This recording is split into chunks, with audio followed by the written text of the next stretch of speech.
Welcome back to Psychology with Soumya. In today's class, we'll discuss about the humanistic school of psychology. The humanistic school of psychology, it emerged as a reaction against psychoanalysis and behaviorism. Even Gestalt school of psychology is against behaviorism and structuralism, but humanistic school of psychology is against psychoanalysis and behaviorism. Why is it against psychoanalysis and behaviorism? We'll find out later when we exactly find out what it proposes. Because see, psychoanalysis theory, it deals with what? It emphasizes on the unconscious processes, right? Unconscious conflicts, how childhood experiences affect our behavior, or how childhood experiences, conflicts, all those determine our behavior. So basically, the psychoanalytic approach, it is a deterministic approach, right? And behaviorism was, what is it? It also focuses on observable behavior and how behavior can be determined by the environmental contingencies or the environmental consequences such as reinforcement and punishment, right? So it deals with that. So both of them are deterministic approaches, and humanistic school of psychology is anti-deterministic. It is completely against determinism, right? Humanistic psychology, it believes that there are certain perspectives, or there are certain aspects of human nature such as personal growth, free will, creativity, subjective experience. It focuses on that. It focuses on the positive potential of an individual, right? Earlier kya hota tha, all those various schools of psychology, they used to focus more on the maladaptive behaviors, but the humanistic school of psychology, it focused more on the positive potential of the human beings, and that is why it came as a third force in psychology, right? This is a question which is most asked, that which is the third force in psychology. It is the humanistic. The first force is psychoanalysis, second force is behaviorism, and the third force is humanistic school of psychology. So what are the things that humanistic school of psychology focuses on? First, personal growth. Second, free will. Third, creativity. And fourth, subjective experience. The influential figures or the thinkers of humanistic movement are, first is Abraham Maslow and second is Carl Rogers. Carl Rogers का आपको पता है, he is famous for his client-centered therapy, and Abraham Maslow's theory of hierarchy of needs. Abraham Maslow's hierarchy of needs is famous. तो Abraham Maslow ने क्या बोला है, that human motivation और whatever are needs are, it can be organised in an hierarchy. That is human motivation is organised, can be organised in different levels, right? Initially we have the deficiency needs, and once the deficiency needs are there, we go for the growth needs, and the final one is self-actualization, where we want to achieve our full potential. So that is Abraham Maslow's hierarchy of needs, or it is also called as Maslow's theory of motivation.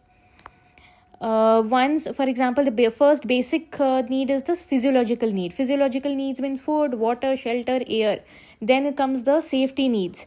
Then comes love and belongingness, self-esteem needs, and all these deficiency needs, when they are fulfilled, we strive towards self-actualization, which is realization of one's full potential. So but Abraham Maslow ने किसको लेके ये study किया, ये जो theory बनाया, theory of motivation, how did he came और how did he reach this theory?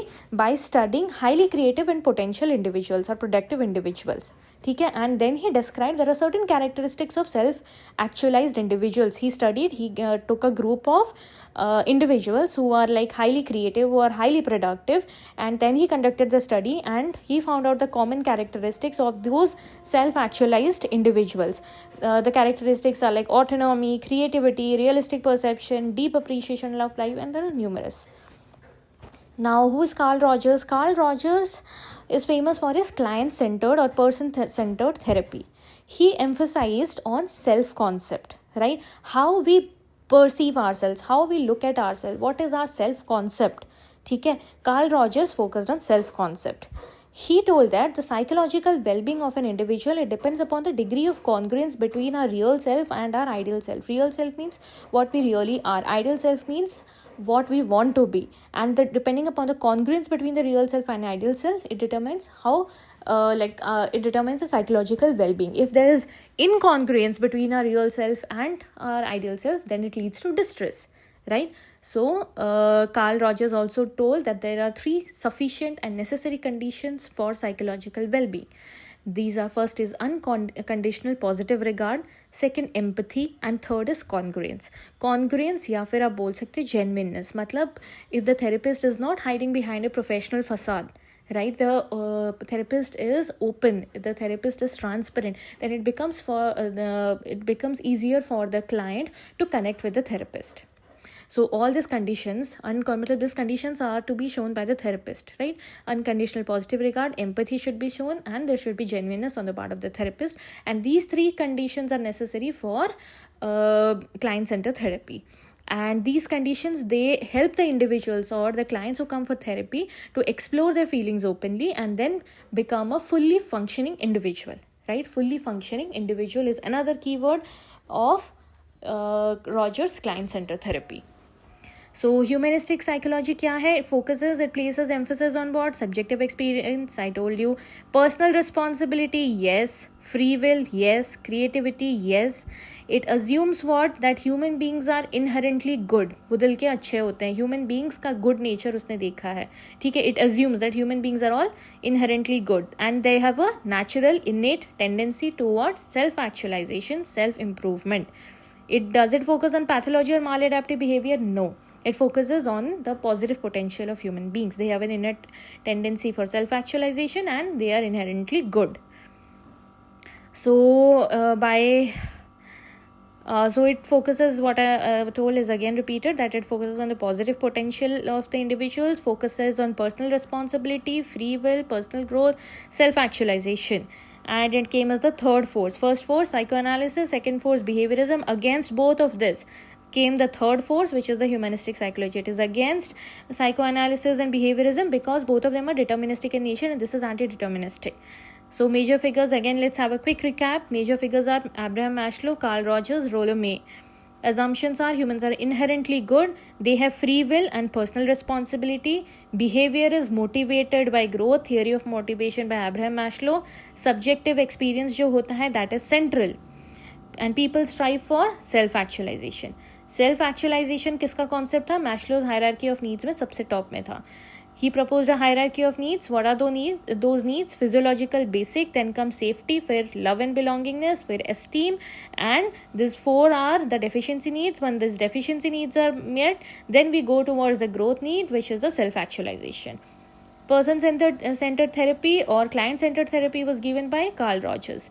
The conditions which are necessary are unconditional positive regard should be there, empathy should be shown, there should be genuineness or congruence. It also focuses on self-concept and ideal self and real self.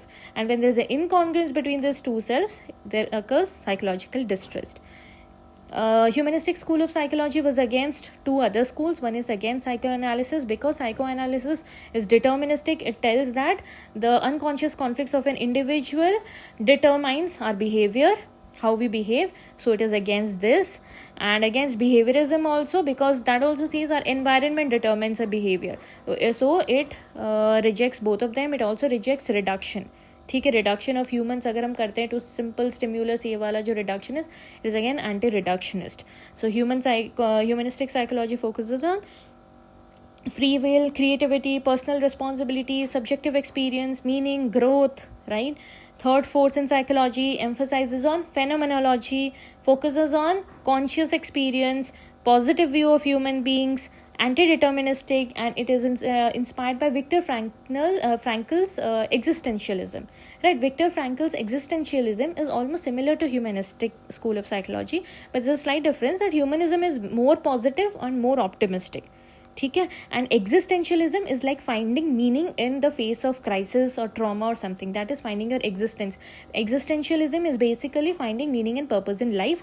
It was given by Viktor Frankl. It is almost similar to humanistic, but humanistic is more positive and more optimistic, whereas iska thoda dealing is different. Existentialism is, suppose there is a crisis or something, there is a trauma or stress, and after that if you are able to find meaning and purpose in life, that is what existentialism says.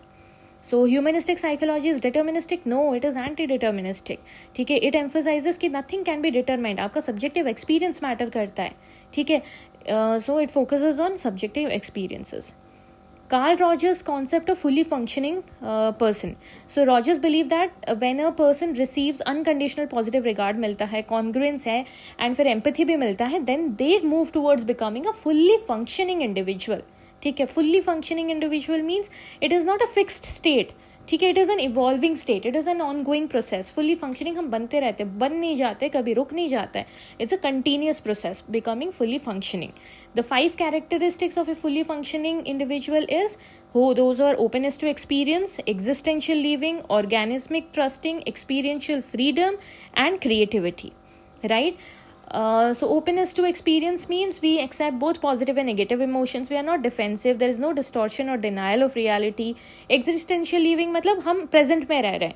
ठीक है, we are not rigid. We are not bound by past or something. We are living in the present, the existence. Flexible, adaptive. Organismic trusting means we trust our own feelings, judgments. Like we don't look for external approval, external evaluation, something. We rely on internal locus of evaluation. Experiential freedom is we feel free to choose and take responsibility. Creativity, living creativity, adjusting, adapting, these are all characteristics of a fully functioning individual. Important congruence means between ideal self and real self, when both of them align with each other. If there is incongruence, it leads to anxiety, maladjustment, psychological distress. Is a fully functioning individual a perfect person? No, there's nothing related to perfectionism. So, false. It is a process, not an end state. Correct. It is a continuous, ongoing, dynamic process. Requires unconditional positive regard? True. Emphasizes on subjective experience? True. It is against determinism, and it tells that behavior cannot be determined. Rather, it emphasizes on subjective experiences. Linked to actualizing tendency? True. Rogers believed that a fully functioning person is free from all negative emotions. Right? They experience emotions fully. They are open to experience. So Maslow and Carl Rogers का क्या difference है? Maslow has an hierarchy based model, but Rogers में there is no hierarchy. इसमें Maslow का highest level क्या है? Self actualization. और Rogers क्या बोलता है? Fully functioning individual हम कैसे बन सकते हैं? And it is not final level. Fully functioning is ongoing, but self actualization is final. Maslow's it is also called as the theory of motivation, so it focuses on motivation, whereas Rogers focuses on self concept and congruence. Maslow में ये बोलते हैं growth occurs after the deficiency of the basic needs are satisfied, whereas Rogers says that growth depends upon unconditional positive regard, empathy and genuineness of the therapist. So Maslow का क्या है? Stages में है, hierarchies में है. It is a stage model of motivation. But Rogers का क्या है? It is a process model of personality growth. Right? It is not stage, but it is a process model of personality growth. Maslow asks what motivates growth. Rogers asks how does self develop under conditions of acceptance. Right? And then as I told, Abraham Maslow conducted his study and research on like highly productive individuals, and he found out certain characteristics which are common to a self-actualized person. So these are the characteristics which are common to self-actualized person.